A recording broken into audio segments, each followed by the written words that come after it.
Every year, roughly 13,000 homeless people die. Some freeze, some starve, some die from a sickness that they could have treated had they had the money. Some die from mental health issues, and some are even murdered. Ever since I started researching this topic, not only for this speech, but for my sociology class, I've begun to be like way more passionate about it, and I just feel so much empathy for the way that the homeless are treated. Why should you care? Because it's not only a problem in big cities, it's a problem in small cities as well.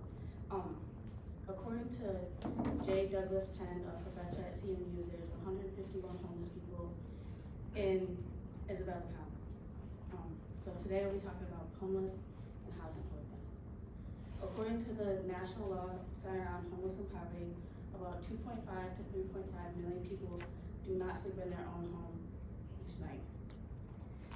That is either they're sleeping on the street, transitional housing, or even with other family members.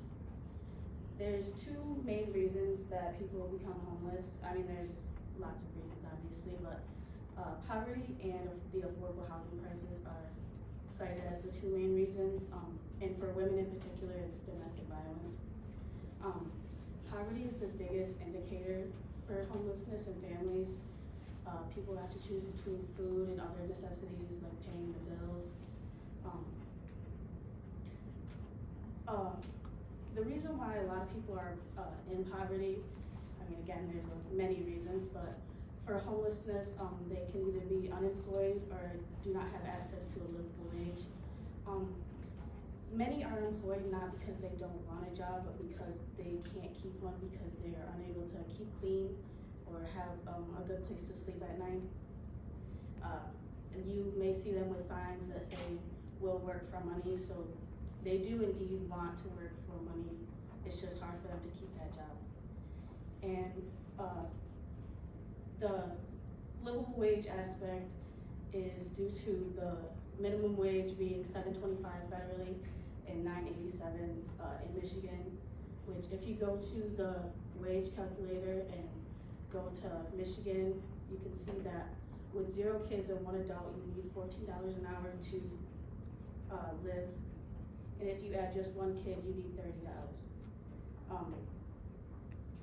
And that goes along with affordable housing. You don't have enough money to pay rent as costs go up. People are forced out with nowhere to go.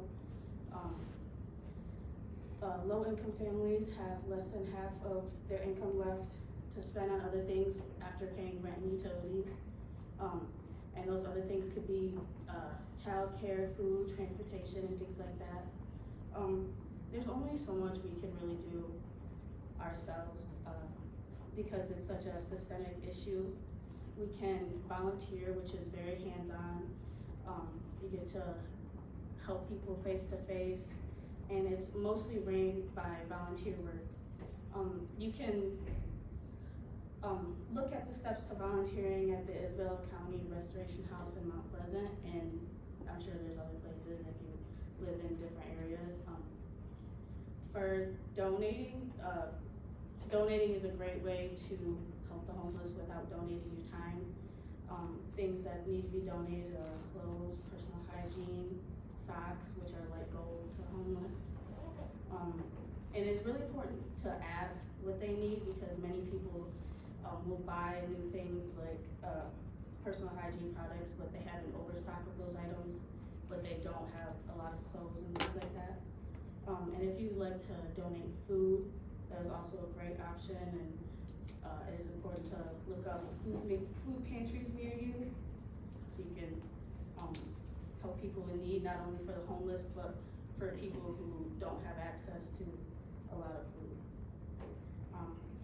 So we can't do a lot to help the root problem of homelessness, but it is important to help in any way you can.